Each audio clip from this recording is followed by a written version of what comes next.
Hi friends, welcome to our channel. అమ్మాయి గారి serial latest ఎపిసోడ్లోకి వెళ్తే రాజు రూపని అక్కున చేర్చుకొని చాలా సంతోషపడుతూ ఉంటాడు. ఇక రూప కూడా బంటిని రాజుని దగ్గరికి తీసుకొని చాలా హ్యాపీగా ఫీల్ అవుతూ ఉంటుంది.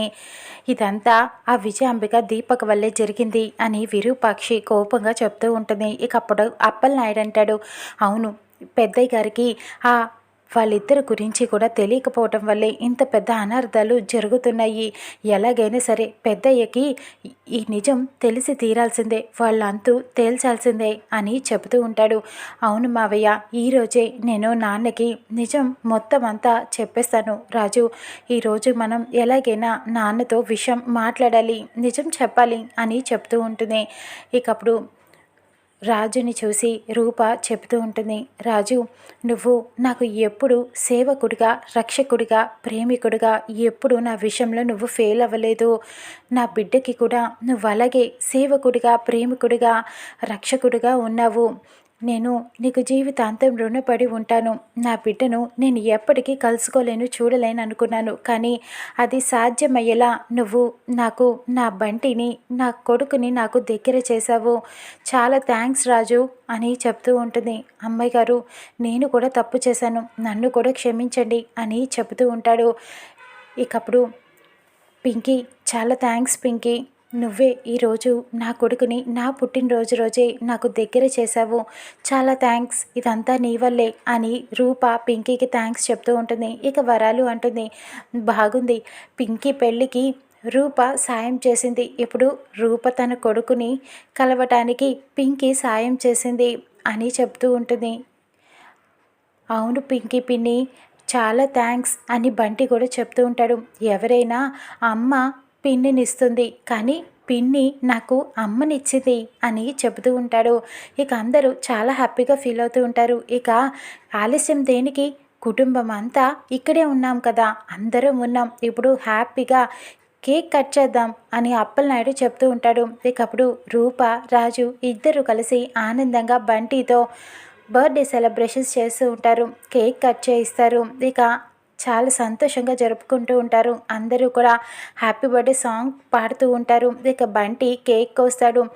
వాళ్ళ అమ్మకి పెట్టాలా కేక్, ఫస్ట్ నాన్నకి పెట్టాలా అని ఆలోచించి రూపకే ఫస్ట్ పెడతాడు, కేక్ తినిపిస్తూ ఉంటాడు. ఇక రూప రాజుకి తినిపిస్తుంది. ఇద్దరు కలిసి బంటికి తినిపించి బంటిని దగ్గరికి తీసుకొని ఇక ముద్దుల వర్షం కురిపించేస్తూ ఉంటారు. ఇక అలా ముగ్గురు సంతోషంగా ఉంటారు.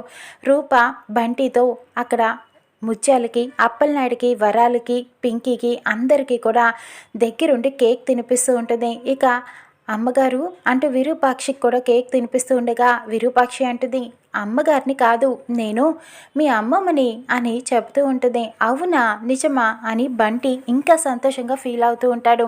ఇక ఇదంతా సెలబ్రేషన్స్ అయిపోయాక విజయాంబిక, దీపక్ ఇద్దరు కూడా ఇప్పుడు ఏం చేయాలరా, మనం అనుకున్నదంతా పని జరిగిపోయింది, ఇప్పుడు ఎలాగా అని ఫీల్ అయిపోతూ ఉంటారు. ఇక రూప, రాజు ఇద్దరు కూడా ఈ విషయం ఎలాగైనా ఇప్పుడే మనం నాన్న దగ్గరికి వెళ్ళి చెప్పేద్దాం పదరాజు అని చెప్తూ ఉంటుంది. అందరూ కలిసి ప్రతాప్ దగ్గరికి బయలుదేరి వెళ్తూ ఉంటారు. బంటి బయటకు వెళ్ళి రండి రండి, అందరూ తొందరగా రండి అని పిలుస్తూ ఉంటాడు. ఇంతలో జీవన్ ముసుగు వేషంలో ఇక రౌడీల్ని తీసుకువచ్చి ఒక వ్యాన్లో బంటిని కిడ్నాప్ చేసి తీసుకువెళ్ళిపోతూ ఉంటారు. అందరూ బంటి బంటి అంటూ అరుస్తూ బండి వెనకాలే పరిగెత్తుకుంటూ వెళ్తూ ఉంటారు. బంటి, ఇక నన్ను వదిలేయండి వదిలేయండి, ఎవరు మీరు నాన్న అంటూ అరుస్తూ ఉంటాడు. రాజు, రూప బండి మీద ఆ కార్ని ఫాలో అవుతూ వెనకాతలే వెళ్తూ ఉంటారు. ఇక జీవన్, గట్టిగా పట్టుకొండ్రా వాడిని, లేకపోతే చెయ్యి కొరికేసి పారిపోతాడు అని చెప్తూ ఉంటాడు. ఇక బంటి అయితే ఆ రోజు కిడ్నాప్ చేసింది కూడా వీళ్ళే అన్నమాట అని చెప్పి అనుకుంటాడు. మా నాన్న మిమ్మల్ని విడిచిపెట్టరు అని చెబుతూ ఉంటాడు. ఒక ఫారెస్ట్లోకి ఆ కార్ని తీసుకొని వెళ్ళిపోతాడు. అక్కడ బంటిని కార్ ఆపి ఎత్తుకు వెళ్ళిపోతూ ఉంటారు ఫారెస్ట్ లోపలికి. ఇక వెనకాలే రాజు, రూప కూడా వెళ్తూ ఉంటారు పరిగెత్తుకుంటూ. ఇక ఒక్కసారిగా అక్కడ రాజుకి కాలు స్లిప్ అయి కింద పడతాడు. రూప పరిగెత్తుకుంటూ వెళ్తూ ఉంటుంది బంటిని కాపాడటం కోసం. అక్కడ ఒక చిన్న గదిలాగా ఉంటుంది. ఆ మిర్రర్లో నుంచి రాజుకి కనిపిస్తూ ఉంటుంది. అందులో మందారానికి ట్రీట్మెంట్ చేస్తూ ఉంటారు, ఆయుర్వేదం వైద్యం చేస్తూ ఉంటాడు. రాఘవ కూడా మందారం దగ్గరే ఉండటం చూసి ఒక్కసారిగా రాజు షాక్ అయిపోతాడు. మందారం, రాఘవ అంటూ పిలుస్తూ ఉంటాడు. ఇక అక్కడ రూప జీవన్తో దెబ్బలు తింటూ ఉంటుంది. బంటిని వదిలేండి అని అడుగుతూ ఉంటుంది. జీవన్ రూప మీద చేయి చేసుకుంటాడు, రూపని కొడుతూ ఉంటాడు. ఇక అది భరించలేక రాజు ఒక్కసారిగా వెళ్ళి జీవన్ని, అక్కడున్న రౌడీల్ని అందరినీ కొట్టేస్తూ ఉంటాడు. బంటిని కాపాడుతాడు. వాళ్ళందరూ అక్కడి నుంచి పారిపోతాడు. ఇక రూప బంటిని పక్కకి తీసుకువచ్చి, బంటి నీకేం కాలేదు కదా అంటూ దగ్గరికి తీసుకుంటూ ఉంటుంది. ఇక రాజు చేతిలో నుంచి వాళ్ళందరూ తప్పించుకొని పారిపోతారు. ఇక బంటిని దగ్గరికి తీసుకుంటాడు.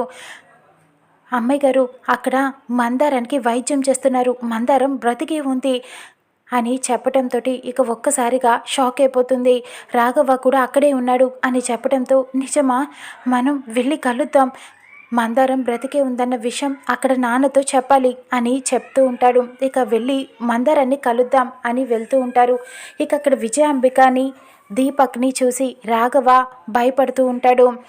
ఎలాగైనా మందారాన్ని ఇక్కడి నుంచి తీసుకువెళ్ళాలని తీసుకువెళ్ళిపోతాడు. అక్కడి నుంచి వెళ్ళిపోతాడు ఎవరికి కనిపించకుండా. లోపలికి మందారాన్ని చూడటానికి రాజు రూప వెళ్ళేసరికి అక్కడ ఎవరు ఉండరు, స్వామీజీ మాత్రమే ఉంటాడు. ఇదేంటి, ఇక్కడ ఇద్దరు ఉండాలి కదా, ఏమయ్యారు అని రాజు వాళ్ళని అడుగుతూ ఉంటారు. తెలీదు బాబు, నేను అందుకే వచ్చాను, వాళ్ళు నేను మందు తీసుకువచ్చేలోపు వెళ్ళిపోయారు అని చెప్పడంతో ఇక రాజు రూప అనుకుంటారు, మందారం బ్రతికే ఉందని తెలిసింది కదా, ఎలాగైనా మనం వెతికి పట్టుకుందాం అని నిర్ణయించుకుంటారు. ముందు ఈ విషయం వెళ్ళి నాన్నతో చెబుదాం రాజు అని రూప అంటుంది. రాజు రూప ఇద్దరు బయలుదేరి బంటిని తీసుకొని ప్రతాప్ దగ్గరికి వెళ్తారు. ఇక్కడ జీవాన్ని కోప్పడుతూ ఉంటుంది విజయాంబిక. ఏంటి, వాడిని ఎలా వదిలేసావు, ఇప్పుడు నా మావయ్య దగ్గరికి వెళ్ళారంటే మన పని బండారం బయటపడిపోతుంది అని చెప్పడంతో, ముందు వెళ్ళి ఎలా ఆపాల వాళ్ళని చూద్దాం పదండి అని చెప్పి అందరూ కలిసి ప్రతాప్ దగ్గరికి బయలుదేరి వెళ్తూ ఉంటారు. రాజు రూపని ఆపటానికి ట్రై చేస్తూ ఉంటారు. విజయాంబిక ప్రతాప్ని కలవటానికి ఇంటి లోపలికి వెళుతూ ఉన్నప్పుడే రాజుకి ఫోన్ కాల్ వస్తుంది. జీవన్ ఫోన్ చేస్తాడు. నీతో అర్జెంటుగా విషయం మాట్లాడాలి అని చెబుతూ ఉంటాడు. ఎవరు నువ్వు అని రాజు అడుగుతూ ఉండటంతో, నీకు అనవసరం, నువ్వు కనుక ఇప్పుడు లోపలికి ప్రతాప్ గారిని కలవటానికి వెళ్తావో నేను మందారాన్ని రాఘవాన్ని చంపేస్తాను, వాళ్ళు నా ఆధీనంలోనే ఉన్నారని బెదిరిస్తూ ఉంటాడు. ఇక రాజు చేసేదేం లేక, అమ్మాయి గారు, వాడెవడో ఫోన్ చేసి బెదిరిస్తున్నాడు, మందారాన్ని చంపేస్తానని చెప్పి ఎవరో కావాలని చేస్తున్నారు, నేను లోపలికి వెళ్ళటం ఇష్టం లేక పెద్దయ్యతో మాట్లాడటం వాడికి ఇష్టం లేదు, అందుకే ఇలా మాట్లాడుతున్నారు. సరే, ముందు మనం మందారాన్ని తర్వాత కాపాడుకుందాం, ఈ విషయం పెద్దయ్యకి తర్వాత చెబుదాం అని అనుకుంటారు. ఇక రాజు రూప ప్రతాప్ని కలవకుండా ఆగిపోతారు. ఇక విషయం ఎక్కడి దాకా వెళ్తుందో చూద్దాం రానున్న ఎపిసోడ్లో.